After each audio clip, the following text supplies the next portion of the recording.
And we're live. Hey guys, this is Frank Talks number 11 with the lovely Alixanne Kramer. Say hello. Hi, my name's Alixanne Kramer. I'm 22. I love photography. I'm a Christian conservative, and I have my own blog and vlog named Delicately Graceless. Which links will be in the comments once I upload this. We are recording this beforehand, and it will be posted a couple weeks from now. So I'm trying to get as many of these recorded so that we can, just have them backlogged. But yeah, so Alixanne, we started following each other on Twitter a couple months ago, I think. Has it been a year? I don't know.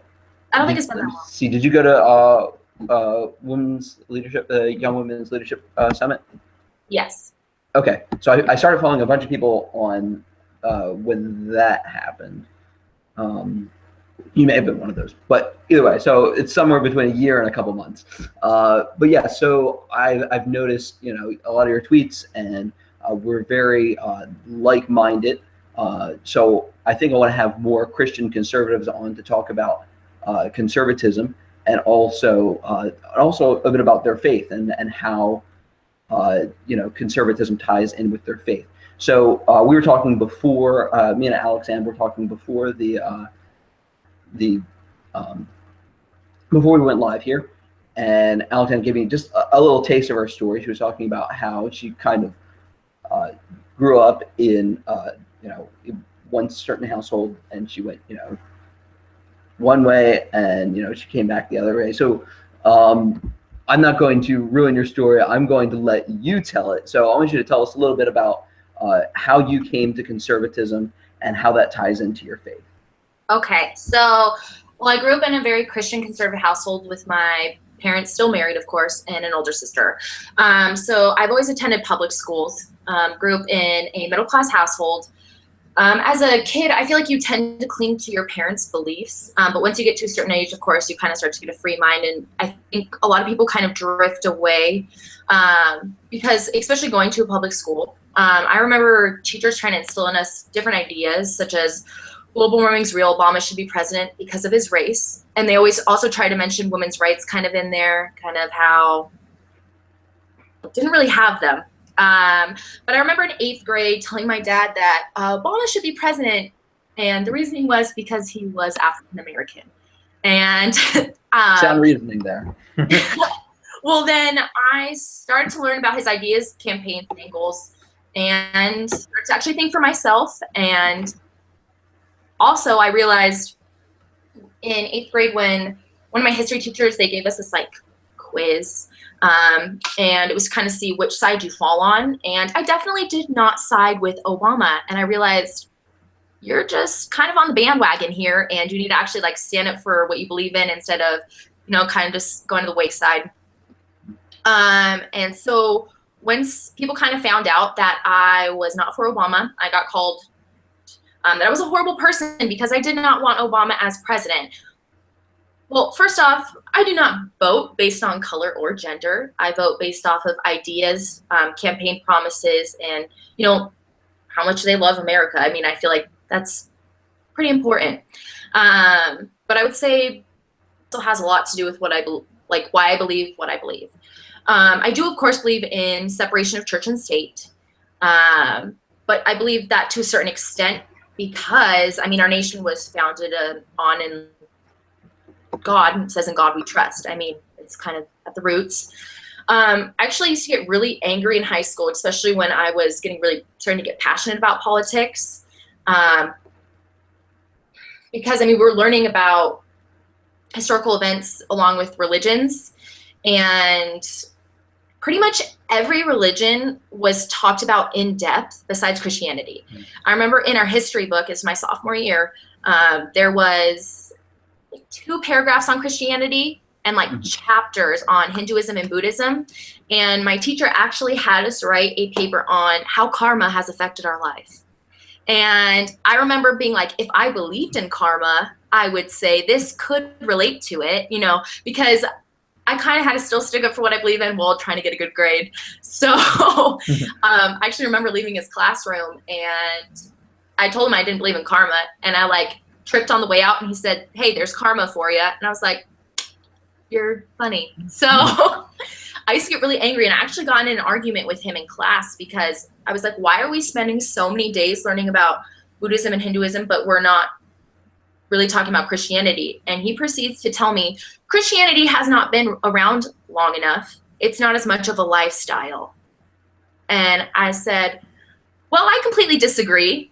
Like, I would say Jesus Christ was around 2,000 years ago. I'd say that's quite some time ago. And Christianity is based off of, and that was around for quite some time. So I got really angry, but I had to kind of quiet down because, I mean, you can only stand up so much for what you believe in a public school. So, sorry, my cat. So I would say, I mean, it was a pretty big slap in the face to have someone tell me that Christianity isn't as important as other religions. Because I would say, I mean, I would not be here if... See, the communists are trying to interrupt the... but I would say I would not be here if it wasn't for... and obviously I talk about that a lot in my vlog and blog called Delicately Graceless. But I mean, something. So morals are really important to me. And I would say most people agree that there are morals. There's a right and a wrong thing to do. So my point is, if there's no God, then there's no definition for what being moral is. So there wouldn't be a reason to be moral. You know what I mean? Mm-hmm. So how can you tell me that there's no God? Important to be a good, productive member of society, and you have to have morals to do that. So that's something that I always think about. But something I also really love about being conservative is, if you notice, most conservatives have a love for America and being a land of the free because of the brave. We love the flag, and we don't see it as a racist symbol because we know what was sacrificed to keep that flag flying. Imagine being a parent or spouse receiving a folded up flag. Like, how you can disrespect it and think it's a racist symbol, because it's not. And that's something that I'm really passionate about too, because I mean, the country's based on God. We wouldn't have this country if it wasn't for God. Mm-hmm. And all these people have fought for us to be where we are. Something that also blows my mind is hearing people say that conservatives are all rich white men. I would have to say, I think I blow that stigma. None of those. Also, I grew up in not a very wealthy household. My dad was a firefighter. And my mom worked some part-time jobs and took care of us. But unfortunately, my mom was physically unable to work after a certain age, and my dad had to support our family. And not once did we take any government handout. Not once did we ask for any government handout, because we were raised to believe, I mean, you make the money you make because of your work. Like, you're not entitled to anything. No one owes you anything. If you want something, make it happen. And so my dad always did that. And I mean, who wants to give the government so much control and ask for handouts? And that's something I don't understand, because in past history and today, you see what happens to countries when the government gets too much power and becomes socialist, Islamic, or communist. I mean, pretty, and you let your life be controlled.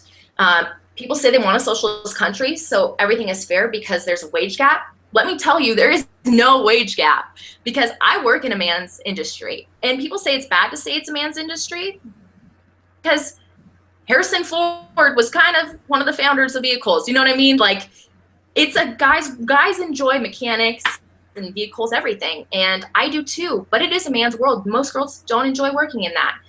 And I make what I make based off my experience, my quality of work, not my gender. I make this, me and all the guys have pretty much the same exact pay scale. And I'm a female, and I'm the only service writer there. I mean, it's very possible to make a living in this country and to pursue the American dream if you work your butt off. And also, it's possible if you didn't come from an upper class family, or even a white family, or even if you're a girl, because I did not come from an upper class family, and I support myself 100% and make ends meet all the time.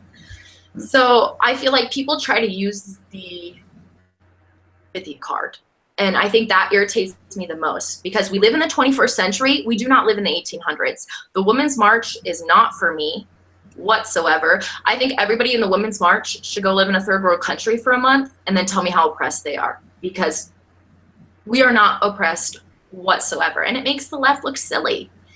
And also with their entitlement, that gets me, that really pushes me to the right, is take government healthcare, for example. I'm not entitled to healthcare from the government, and also it's not the government's business to be involved in my healthcare. And I actually got screwed over by Obamacare when I was switching jobs, and I got really sick with valley fever for a few months. And I had to go to the hospital, and so I had extremely high premiums along with a ton of medical bills that I had to get myself out of.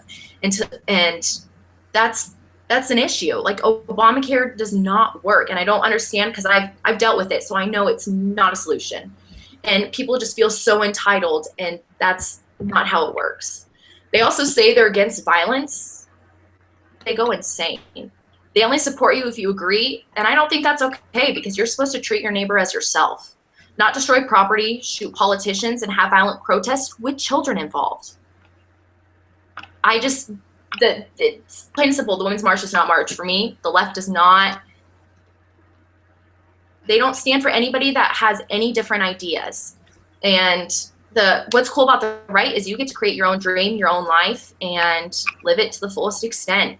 I mean, it's just everyday life events and struggles that have really established my beliefs. It's not because of my parents, because they were never afraid to show both sides of the spectrum. I'm a free thinker, and I think the Second Amendment is the best. Don't you dare try to take my guns. Taxation is theft, and in God we should trust. Those are just some reasons on why I choose to be a conservative in today's very liberal world. Well, there you have it, folks. And that was Alixanne Kramer. Alex is, do you go by Alex? No, but I can. It's okay. Go for it. Okay, so Alixanne. You go by Alixanne. Yeah. Okay, so Alixanne, great conservative, awesome person, and I love your tweets. And we're going to be checking out more of your blogs. Definitely subscribing. And if you like what she has to say, and if you want to support the messages that she's putting out, I'm going to link to her stuff, her YouTube and Facebook pages in the description, so you can check it out, and continue to support what she's doing. And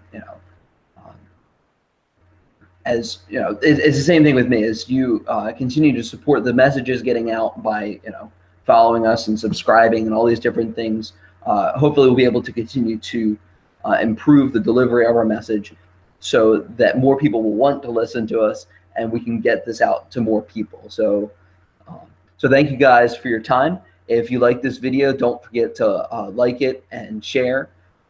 If you want, you can sign up for our email list, and you get updates that you won't get on Facebook or Twitter or anything like that, just because of the way the algorithm works. Signing up for our email list ensures that you don't miss an update. Don't forget to like our Facebook page and subscribe to our YouTube channel. Comment below with your thoughts. Why did you become a conservative? Or are you conservative? Why did you come to your political position? And if you want to keep messages like this coming, you can donate to my GoFundMe. You can make a one-time contribution in exchange for merchandise and other digital rewards, or you can become a Patreon member, and you can make a monthly pledge for members-only content and exclusive videos. Thank you, guys. Have a good night, and good luck to us all.